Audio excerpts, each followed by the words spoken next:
الحسن صلواتك عليه وعلى آبائه وعلى الساعة وفي كل ساعة وليا وحافظا وقائدا وناصرا ودليلا وعينا حتى تسكنه أرزقك وتمتعه فيها جميلا يا رب محمد وآل محمد صل على محمد وآل محمد وعجل فرج آل محمد اللهم صل على محمد وآل محمد ما شاء الله لا حول ولا قوة إلا بالله العلي العظيم أعوذ بالله من الشيطان الرجيم بسم الله الرحمن الرحيم الحمد لله والصلاة على أهلها أما بعد فقد قال النبي صلى الله عليه وآله وسلم علي مني وأنا منه صلوات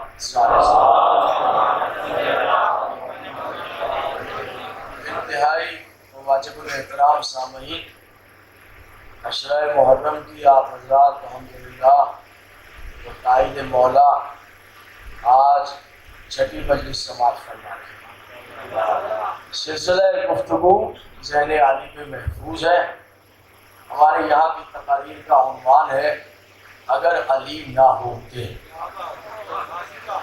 اس پر جو گفتگو ہوئی ہماری وہ یقیناً آپ کے حافظے میں محفوظ ہے۔ کل کی تقریر ہم یہاں چھوڑ کر گئے تھے کہ پیغمبر اسلام کی حفاظت کی حضرت ابو طالب علیہ السلام نے، اور بھتیجا سمجھ کر نہیں بلکہ دین سمجھ کر حفاظت آپ کے ذہن میں ہے۔ پھر جب ان کی آنکھیں بند ہو گئیں تو وہ مشکل ترین 3 سال پیغمبر نے مکے میں گزارے۔ وہ ایک لمحہ بہت خطرناک تھا میرے پاکیزہ رسول پر اور اسلام پر، جس طرح آپ نے وہاں وہ وقت گزارا ہے۔ شب و روز آپ کے قتل کی سازشیں ہوتی رہتی تھیں، اور پھر جب ان کی بہت بڑی پلاننگ ہوئی کہ جس میں پیغمبر اسلام کو نعوذ باللہ قتل کر دینے کی بہت مستحکم سازش تیار کی گئی، ایسے موقع پر میرے مولا و آقا نے، تاجدار انبیاء نے، رسالت کل نے اپنے بستر پر، کہ جس بستر پر حملہ آور حملہ کرنے والے تھے، اس بستر پر اپنے چھوٹے بھائی علی کو سلایا اور خود اپنا وطن مکے چھوڑ کر مدینے تشریف لے گئے۔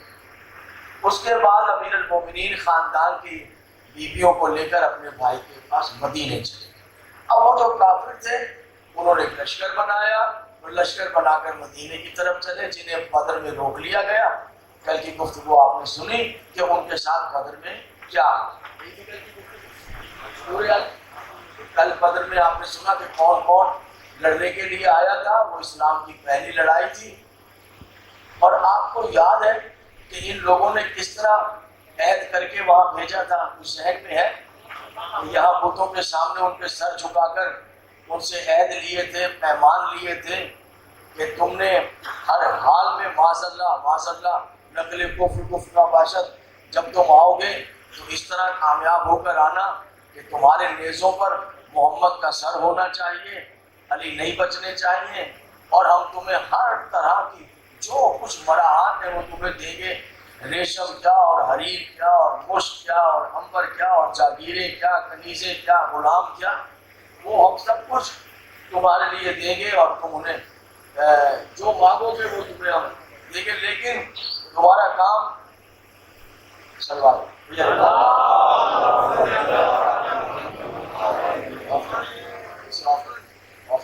سلوات پڑھتے ہیں بھائی۔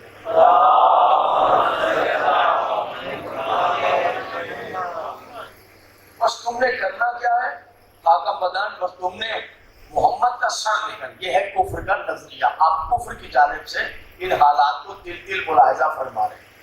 لیجیے حضور علی یہ چلے گئے بدر میں، اور وہ سارے مکے والے اپنے لشکر کو بھیج کر جشن کی تیاریاں کرنے لگے۔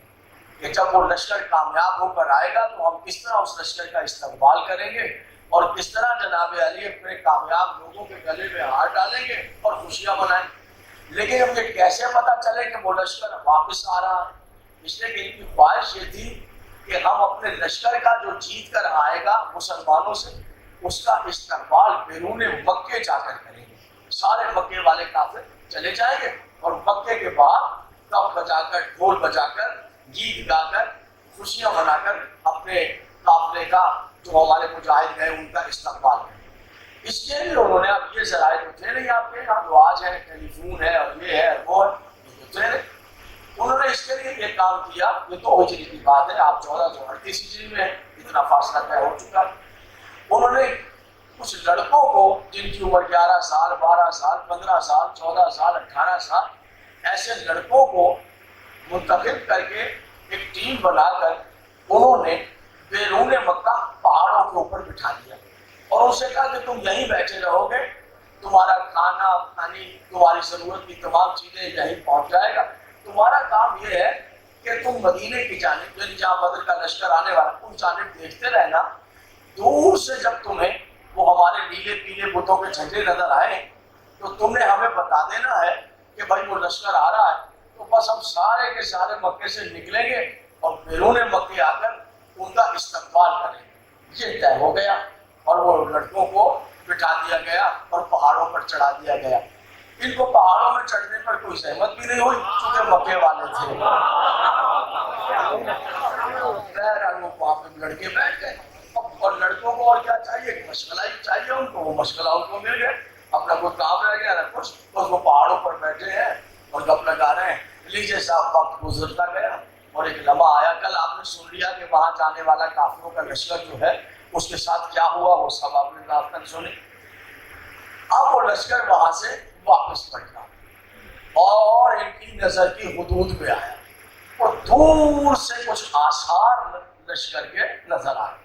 یہ لڑکے دوڑے چلا اور آ کر چیخے مکے میں کہ لو صاحب مبارک ہو، ہمارا جیتا ہوا لشکر اسلام کو ختم کر کے معاذ اللہ اور مسلمانوں کے رسول کو قتل کر کے نعوذ باللہ وہ واپس آ رہا ہے۔ بس یہ اعلان کا سننا تھا کہ مکے کی ساری کافر عورتیں مرد بوڑھے بچے جوان دف بجاتے گیت گاتے خوشی کے اپنے اپنے گھروں سے نکل آئے اور سارے کافروں کا جلوس جو ہے وہ بیرون مکہ کی طرف چل پڑا اور خوشی کے گیت ہے کہ لو صاحب آج ہم کامیاب ہو گئے اور وہ اسلام جو تھا آج کے وہ ہجری میں یہیں پر ختم ہو گیا۔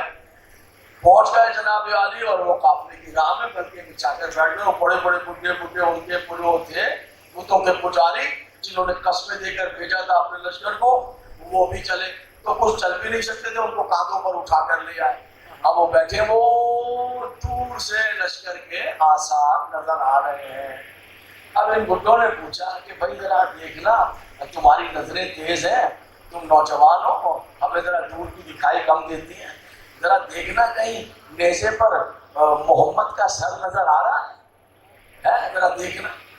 ان لڑکوں نے کہا کہ نہیں ہمیں تو نظر نہیں آ رہا۔ ہاں نیزوں پہ کیوں آئے گا، قیمتی سر ہے، صندوقوں میں بند کیا ہوا ہوگا، بھڑکتی ہوئی آگ ہمارے کلیجے کی دشمنی کی آج بجھے گی اور جناب خوشیاں اور قریب اور قریب اور قریب اور قریب۔ اب اتنے قریب آ گئے ہیں کہ کچھ آثار واضح ہوئے، اور جیسے آثار واضح ہوئے تو انہوں نے کہا یہ کیا ہوا، یہ لگڑا لگڑا کے کیوں چل رہا ہے؟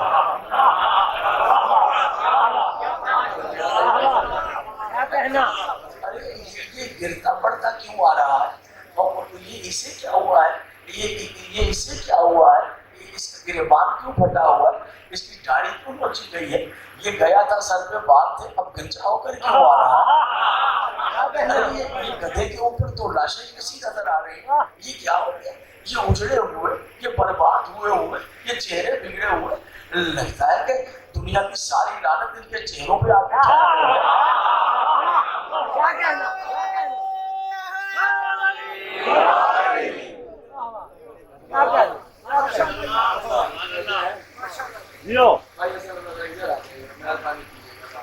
پتا کیا روز کہہ کہ بھیا توجہ کرو ہوا کرو تو یہ ہم لوگوں کی ہمارے مکتب کی عادت نہیں ہے. تو اب آپ بس سنیے، ظاہری بات ہے ہم آپ کو شہر کرا رہے ہیں، وہاں لے جا رہے ہیں. آج دیکھیے منزل آگے بڑھے گی جس جگہ پر ہم جائیں.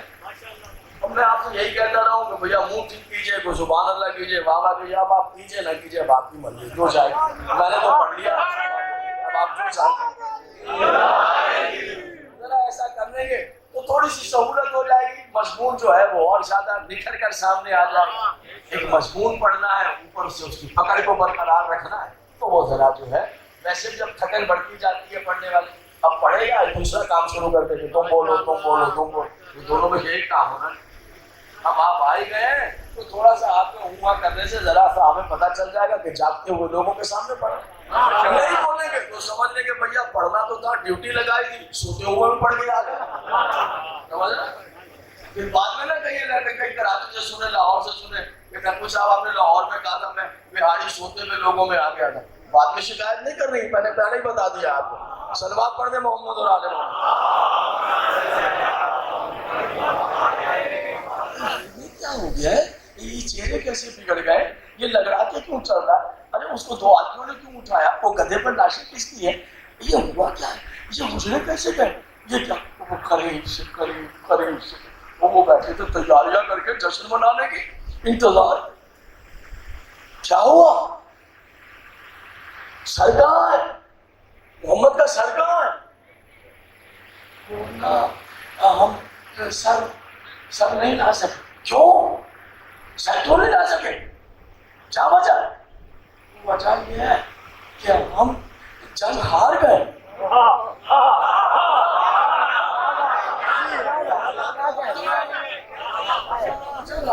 سمجھیے گا. اب میرے ساتھ بیرون مکہ چلیے اور آنکھوں سے دیکھیے کیا ہو رہا ہے. اور اگر آپ یہاں آنکھوں سے دیکھ لیا تو بس بہت کچھ سمجھ میں آ جائے گا، بہت کچھ سیکھنے کو. بہت سے پردے ہٹ جائیں گے، بہت سے پردے ہیں. محمد کا سر نہیں تھا. کیوں؟ جنگ آ رہی. ہاں اب وہ بھٹے بولے تو اچھا ہماری جو پلاننگ تھی وہ لیک ہو گئی. ان باتوں کا ترجمہ کر دیا جائے تو آسانی سے سمجھ میں آ جاتا ہے. کسی کو خبر ہو گئی، پہنچا دی کسی نے خبر محمد تک. ہوا یہ دیکھیے تم نے کہ ہمارے لشکر سے 13 لشکر بھیج دیا ہوگا محمد نے.